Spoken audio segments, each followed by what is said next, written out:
Hello guys, welcome to your YouTube channel friends के लिए coaching class. आज का जो हमारा टॉपिक है वो वर्ल्ड वॉर से रिलेटेड है। वर्ल्ड वॉर 1 और वर्ल्ड वॉर 2 हम दोनों को एक साथ मर्ज करेंगे। हम दोनों वॉर्स को एक साथ डिस्कस करेंगे।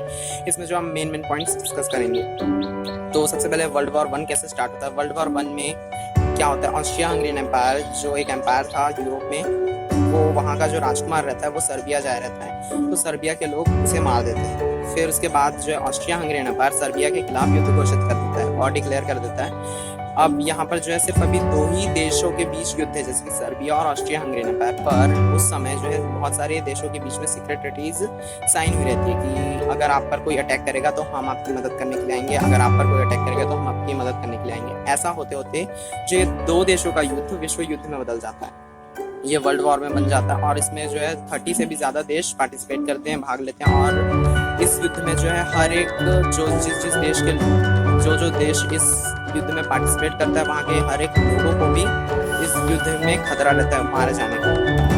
तो अब इस युद्ध में क्या होता है, 1918 में जो ऑस्ट्रिया हंगेरियन साइड है वो कहती है कि अब हमें युद्ध नहीं लड़ना। उसके बाद जो ऑस्ट्रिया हंगेरियन साइड है वो हार जाती है और ये जो सर्बिया साइड है वो लोग जीत जाते हैं। तब अब यहाँ पे 1919 में एक साल बाद क्या होता है, एक साल बाद एक ये जो जीते हुए देश रहते हैं वो हारे हुए देशों के साथ कहते हैं कि हमें कुछ ट्रीटी साइन करनी है कि आप लोग हार चुके हैं और हम जीत चुके, तो आपको हमारी कंडीशंस माननी होगी। ऐसा करते हुए सारे देशों के साथ कंडीशन साइन करते हैं। फिर जर्मनी के साथ भी एक ट्रीटी साइन होती है जिसे ट्रीटी ऑफ वर्साइल्स कहते हैं। अब उस ट्रीटी में क्या होता है कि यहाँ पर जो जीते हुए देश रहते हैं वो कुछ कंडीशंस जर्मनी के सामने रख देते हैं, पर जर्मनी उन कंडीशंस को नहीं मानना चाहता, लेकिन फिर भी उसे जबरदस्ती पर साइन करना ही पड़ता है क्योंकि वो हार चुका है।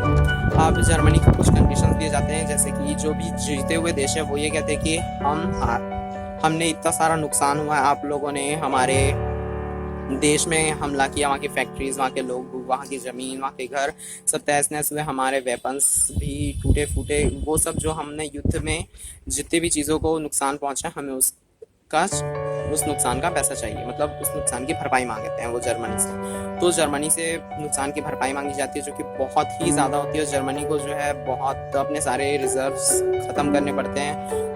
और उसके बाद जर्मनी के और भी कंडीशंस रखे जाते हैं, जैसे कि जर्मनी को जो है अपने बहुत सारे जो है बहुत बड़ी जगह 65,000 स्क्वायर किलोमीटर की जगह जो है वो दूसरे देशों को देनी पड़ती है जो जर्मनी के पास होती है, और वो बहुत सारे देश में बढ़ जाते हैं। और तो और जर्मनी की जो और भी जगह रहती है, जैसे कि उसने चाइना पर भी कब्जा कर रखा था, तो चाइना की जगह जो है वो चाइना को नहीं देने को कहते हैं, वो कहते हैं जापान को दो, क्योंकि जापान उस समय जर्मनी के विरुद्ध युद्ध लड़ रहा था। तो जापान को वो चाइना की जगह दे दी जाती है, और जो अफ्रीका की जगह है वो फ्रांस, पुर्तगाल और भी कुछ देशों को दे दिया जाता है।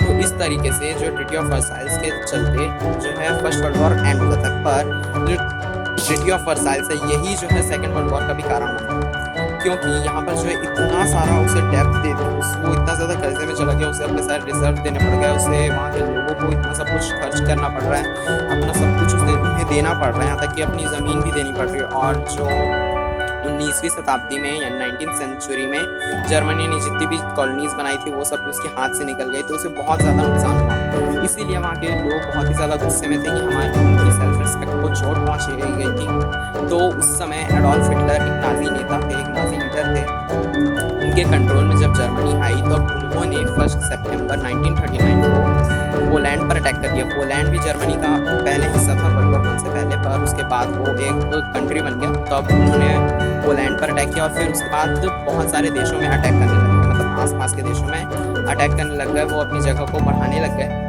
अब उसके बाद जो है जर्मनी का साथ सेकेंड वर्ल्ड वॉर से पहले जर्मनी, इटली और जापान ट्रीटी साइन करते हैं, वो तीनों साथ में रहते हैं और वो तीनों मिलकर सेकेंड वर्ल्ड वॉर पूरी दुनिया के साथ लड़ते हैं। मतलब कि यहाँ पर इटली, जर्मनी और जापान एक साथ और बाकी पूरी दुनिया एक तरफ हो जाती है। तो यहाँ पर ये तीनों देश ही पूरी दुनिया से लड़ते रहते हैं। यहाँ पर जो है इटली को हरा दिया जाता है सभी देशों द्वारा मिलकर, और जो है जर्मनी बहुत अपनी जगह बढ़ा लेता है, बहुत जगह कैप्चर कर लेता है, लेकिन फिर भी उसे हराने वाले ही रहते हैं। पर जो एडोल्फ हिटलर रहता है वो खुद को 30 अप्रैल 1945 को खुद को मार लेता है ताकि कोई और उसे ना मार सके। वो खुद को ही गोली से मार लेता है 30 अप्रैल 1945 को। और इधर जो है जर्मनी और इटली दोनों ही हार जाते हैं समझ लीजिए। और फिर उसके बाद पर जापान जो है वो युद्ध नहीं छोड़ता वो युद्ध लड़ता ही रहता है। उसने अभी भी साउथ ईस्ट एशिया पर कब्जा किया, साउथ ईस्ट एशिया के बहुत सारे देशों पर कब्जा कर रखा था और चाइना की भी बहुत सारी जगहों पर कब्जा कर रखा था। जापान अभी भी जो है युद्ध नहीं रोक रहा था। तब उसके बाद यूनाइटेड स्टेट्स ऑफ अमेरिका यानी कि यूएसए, जिसे हम अमेरिका के नाम से जानते हैं, अमेरिका जो है 6 जुलाई 1945 को जापान पर न्यूक्लियर वेपन से अटैक कर देता है और फिर हिरोशिमा शहर में। और फिर उसके बाद तब भी वो नहीं रुकता, तब वो 9 जुलाई 1945 को अटैक कर देता है नागासाकी शहर में। लेकिन फिर फाइनली सेकेंड, इस दोनों ही युद्धों में बहुत सारे लोग मारे गए। जो प्रथम विश्व युद्ध में 1.5 करोड़ के करीब लोग मारे गए, तो दूसरे विश्व युद्ध में 3.5 करोड़ लोग मारे गए। इसमें सोल्जर्स भी थे और आम नागरिक भी थे और बहुत